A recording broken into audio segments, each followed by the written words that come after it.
ఒకప్పుడు ఒక సినిమా 100 రోజులు ఆడితే అది కేవలం హిట్ కాదు, ఒక పండుగ. థియేటర్ల ముందు భారీ పోస్టర్లు, అభిమానుల ఊరేగింపులు, ప్రత్యేక వేడుకలు, పత్రికల్లో పూర్తి పేజీ ప్రకటనలు. కానీ ఇప్పుడు 100 రోజుల పోస్టర్లు దాదాపు కనిపించడం లేదు. సినిమాలు పెద్దవయ్యాయి, కలెక్షన్లు పెరిగాయి. మరి 100 రోజుల సంస్కృతి ఎందుకు మాయమైంది? 1990లలో 2000లలో ఒక సినిమా 100 రోజులు ఆడటం అంటే ఆ సినిమా నిజంగా ప్రజల మధ్య నిలిచిపోయిందని అర్థం. సోషల్ మీడియా లేదు, బుక్ మై షో లేదు, యూట్యూబ్ రివ్యూలు లేవు. ప్రజలు సినిమా నచ్చితే మళ్ళీ చూసేవారు, కుటుంబంతో చూసేవారు, స్నేహితులతో చూసేవారు. అప్పుడు ఒక సినిమా విజయం అది ఎంతకాలం ఆడిందనే దానితో కొలిచేవారు. కానీ 2010ల చివర్లో ఒక చిన్న మార్పు మొదలైంది. సినిమాలు ఎక్కువయ్యాయి, స్క్రీన్లు పెరిగాయి, ప్రతి వారం కొత్త విడుదలలు రావడం ప్రారంభమైంది. ఒకప్పుడు ఒక సినిమా నెలల తరబడి థియేటర్లో ఉండేది. ఇప్పుడు వచ్చే శుక్రవారం కొత్త సినిమా కోసం స్క్రీన్ ఖాళీ చేయాల్సి వచ్చింది. ఒకప్పుడు సినిమా విజయం 50వ రోజు, 100వ రోజు నిర్ణయించబడేది.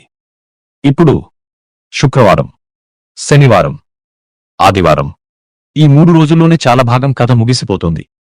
ఎందుకంటే ప్రేక్షకులు మారిపోయారు. చాలామంది అంటారు ఓటీటీ వల్లే 100 రోజుల సంస్కృతి చనిపోయిందని. కానీ నిజానికి ఆ మార్పు అంతకుముందే మొదలైంది. అసలు కారణం భారీ ఓపెనింగ్స్, అడ్వాన్స్ బుకింగ్స్, ప్రీమియర్స్, మొదటి రోజు రికార్డు. ఒకప్పుడు నిర్మాతలు 100 రోజులు కలలు కనేవారు. ఇప్పుడు మొదటి రోజు కలలు కంటున్నారు. ఎందుకంటే ఒకప్పుడు డబ్బు 100 రోజుల్లో వచ్చేది.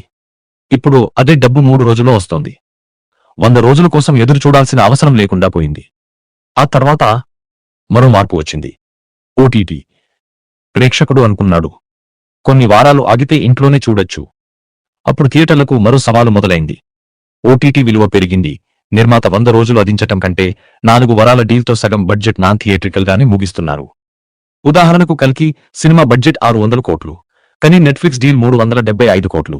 అంటే సగం కంటే ఎక్కువ. ఇలా పెద్ద సినిమాలకు నష్టం రాకుండా చేయడం కోసం ఇలా చేస్తున్నారు. ఆశ్చర్యకరమైన విషయం ఏమిటంటే నేటి కొన్ని పెద్ద సినిమాలు పాత 100 రోజుల సినిమాల కంటే ఎక్కువ డబ్బు సంపాదిస్తున్నాయి. ఎక్కువ మంది చూస్తున్నారు, ఎక్కువ దేశాల్లో విడుదలవుతున్నాయి. అయినా 100 రోజుల పోస్టర్ మాత్రం కనిపించడం లేదు. కానీ ఇవన్నీ కేవలం మాటలు కాదు, సంఖ్యలు కూడా అదే కథ చెబుతున్నాయి. 2006లో పోకిరి 100 రోజులు 200 కేంద్రాల్లో ఆడింది.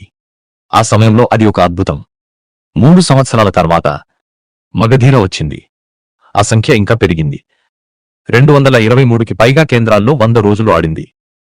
ఆ సమయంలో అందరూ అనుకున్నారు ఇక నుంచి ఈ సంఖ్యలు ఇంకా పెరుగుతాయని. కానీ అక్కడి నుంచే కథ మలుపు తిరిగింది. 2011లో దూకుడు భారీ విజయాన్ని సాధించింది. కాని 100 రోజుల కేంద్రాలు 89కి పడిపోయాయి. 2013లో అత్తారింటికి దారేది పరిశ్రమ మొత్తాన్ని ఊపేసింది. కాని 100 రోజుల దగ్గరకు వచ్చేసరికి ఆ సంఖ్య 60కి కూడా చేరలేదు.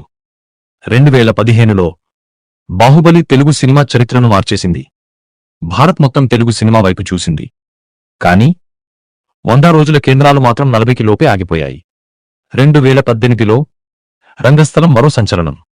అయినా 100 రోజుల కేంద్రాలు 20 చుట్టూ మాత్రమే. ఆ తర్వాత పుష్ప 2, RRR, కల్కి 100 కోట్లు కాదు, 1000 కోట్ల చర్చలు, ప్రపంచవ్యాప్తంగా విడుదలలు, అంతర్జాతీయ గుర్తింపు. కానీ 100 రోజుల పోస్టర్లు కొన్ని ఎంపిక చేసిన థియేటర్లకు మాత్రమే పరిమితం. ఇప్పుడు మీకు ఒక ప్రశ్న రావచ్చు, సరే మరి చివరిసారిగా 100 రోజుల పోస్టర్ ఎప్పుడు చూశాం? నిజమేంటంటే 100 రోజుల పోస్టర్లు పూర్తిగా మాయమవలేదు. ఇంకా కొన్ని సినిమాలు 100 రోజులు పూర్తి చేస్తున్నాయి. ఉదాహరణకు దసరా వంటి సినిమాలు కూడా 100 రోజుల వేడుకలు జరుపుకున్నాయి. కానీ ఒకప్పుడు 200 కేంద్రాల్లో కనిపించే పోస్టర్ ఇప్పుడు కొన్ని థియేటర్లకు మాత్రమే పరిమితమైంది. అదే ఈ కథలోని అసలు మార్పు. 100 రోజుల సంస్కృతిని ఎవరూ చంపలేదు, కాలమే మార్చేసింది. ప్రేక్షకులు మారారు, వ్యాపారం మారింది, థియేటర్లు మారాయి, సినిమా చూసే విధానం మారింది. ఒకప్పుడు విజయం 100 రోజుల్లో కొలిచేవారు. ఇప్పుడు కొన్ని గంటల్లోనే కొలుస్తున్నారు. అందుకే 100 రోజులు పోస్టర్లు మాయమయ్యాయి.